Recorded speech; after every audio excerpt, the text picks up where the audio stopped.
Someone yelled on TikTok that Jesse's potato chips are the best things in the world, and everyone is just taking them off the shelves. Visibility from the retailer. I'm talking with my hands for those who aren't. I wish everyone could see. You don't want to do this manually. You want to have something that can really powerfully drive changes and efficiencies in your supply chain. And they're not following the guidelines of their agreement. Yeah, they're not following their lead time agreement. Exactly. How about it? That I'm processing right now? Oh, big words.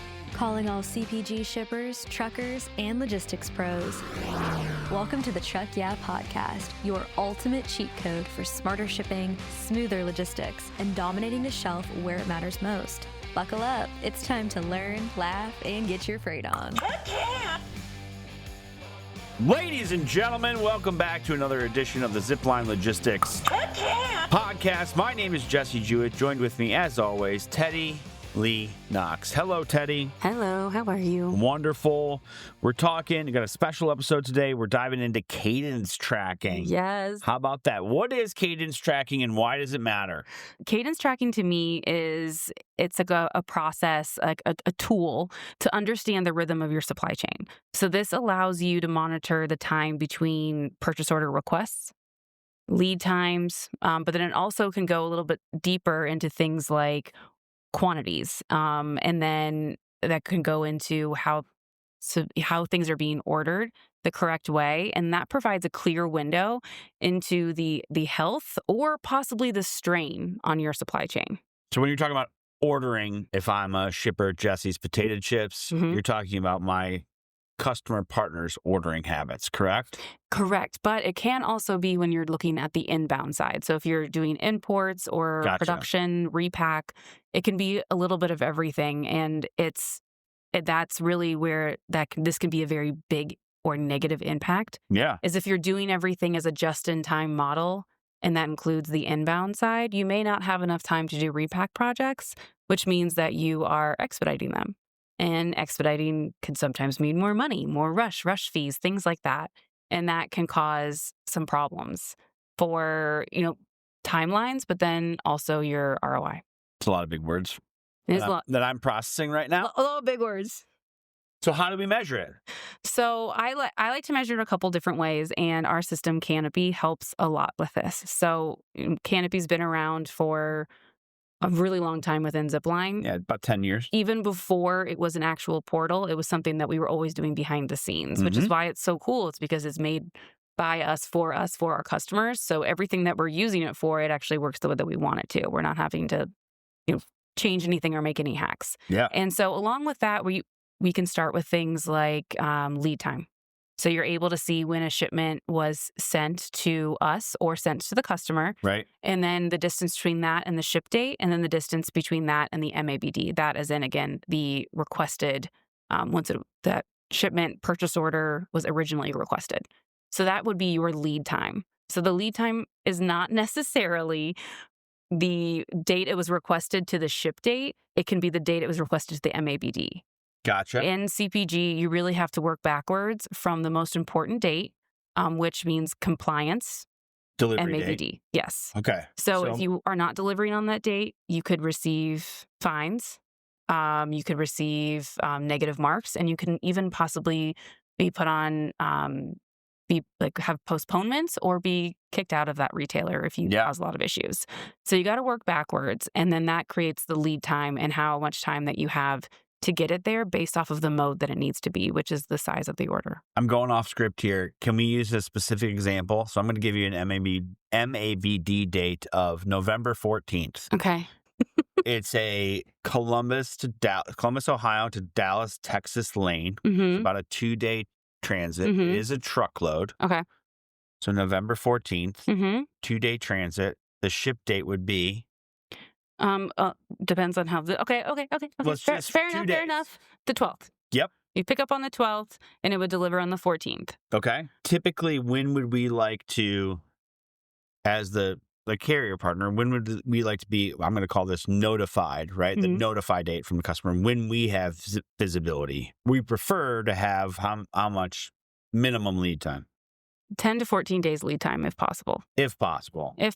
We can make 48 hours work. If not, then that's across regardless of the mode. Yep. if you can get 2 to 3 days notice is also amazing. Yeah. But again, when you're thinking about these retailers, if there are any vendors listening right now, Right. that they fill up quickly because they usually only accept appointments in the morning. All right. So we got a truckload. MABD is November 14th. Mhm. The ship date's the 12th. Mhm. Moving back, let's call it 72 hours. Mhm. That means the notify date is the 9th. Which is a Sunday, so it would be 7th.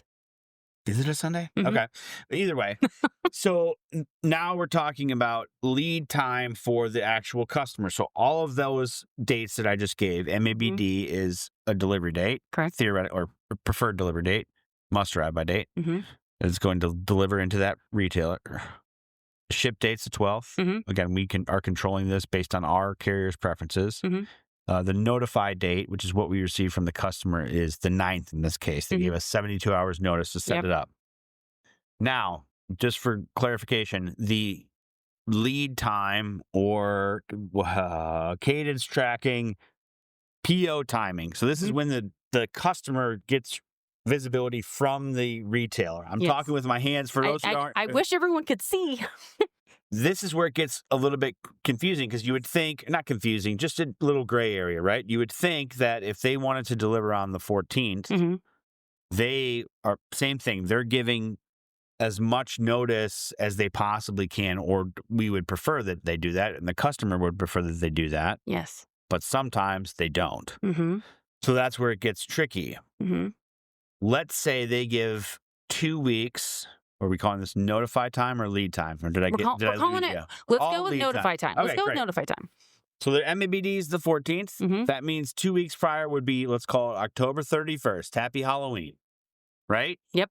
So this is where we want to partner, in Mhm. my opinion. I'm kind of walking through this Mhm. with our customers and say, hey, if they're giving you 2 weeks, the 31st, Mhm. we'd like to ramp up that notifying time from the 9th, which the scenario we just went, Yeah. right, to as far in advance as possible. Correct. You see it on the 31st. If we can get it on the 1st or the 2nd or the 3rd or any day before the 9th, Yes. we want it as early as possible because that'll start our process in motion. Mhm. And then that allows us to, like we've talked about before, get the best delivery appointment, find the best shipping appointment, Mhm.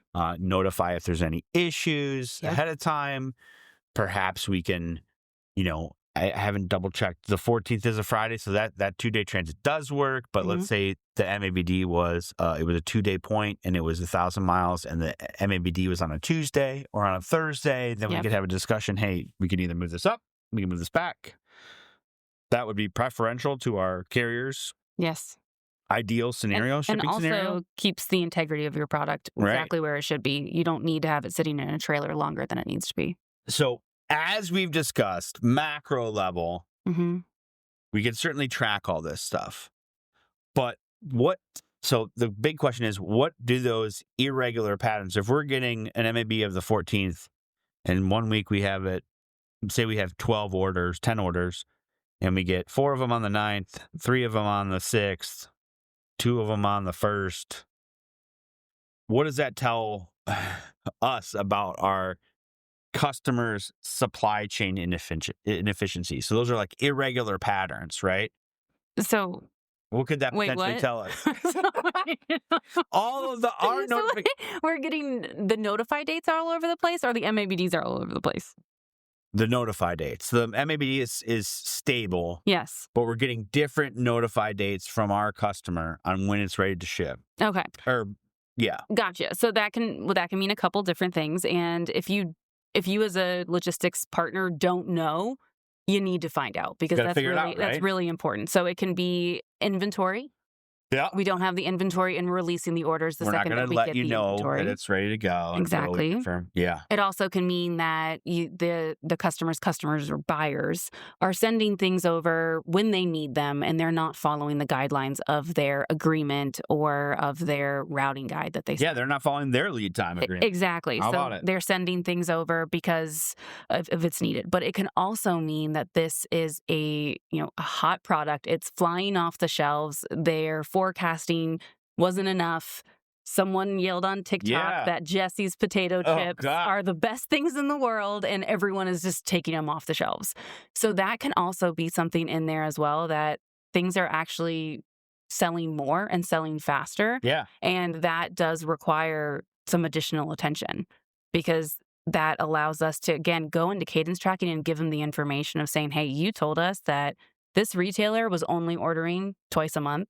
They ordered 6 times a month last month. Yeah. Why? I don't know. Oh, it sounds like our product's doing really well on the West Coast right now. Yeah. Okay, what data can we give you, take back to them to turn this into full truckloads, to turn this into, consolidated shipments? Like, how can we use this to improve your relationship with that retailer, but then also improve your KPIs, your compliance, and your overall freight spend? And so we talked about this. We used to manually track some of this data, but with Canopy, our proprietary intelligence software that you just talked about, it captures all this information for us. Yes. It cleans it up, spits it back out into an easily digestible report. Yes. Or kind of averages or specific days. You can really drill down as best as you can to help you anticipate the problems before they affect really your bottom line, right? That's Exactly what we're trying to get ahead of for our customers. So you don't want to do this manually. You want to have something that can really powerfully drive changes and efficiencies in your supply chain. That's what it's there for. Yes, and it's something that we do in training at Zipline. It's something that we focus on, and everyone has a general understanding of it. And the more that you do it, you can spot it pretty quickly. You can spot those differences, bring them up, and actually create solutions around them. And I've seen a lot of vendors struggle with the fact things like ASNs and having those advanced shipping notifications problematic because of the lead times that they're getting or because of inventory. And we have solutions to help with that too, regardless of how much lead time you get. Yeah. And so that's something that I think can be a problem, because they think that they can't give the order out until they have confirmed inventory or until they have all, everything together. But it is a system. And so you need to be able to see what's coming up so you can plan what's coming in to do it effectively. Prior proper planning prevents poor performance. Yeah. That was well done. That's it for us today. If you'd love to talk about this cadence tracking, like officially formally defined it, maybe trademark it, reach out to Teddy at 888-GO-ZIPLINE. As always, leave us a 5-star review. Like and subscribe on Apple or Spotify. Teddy, thanks for the information. Thank you. We'll see everybody next time on the Zipline Logistics podcast. Have a good one.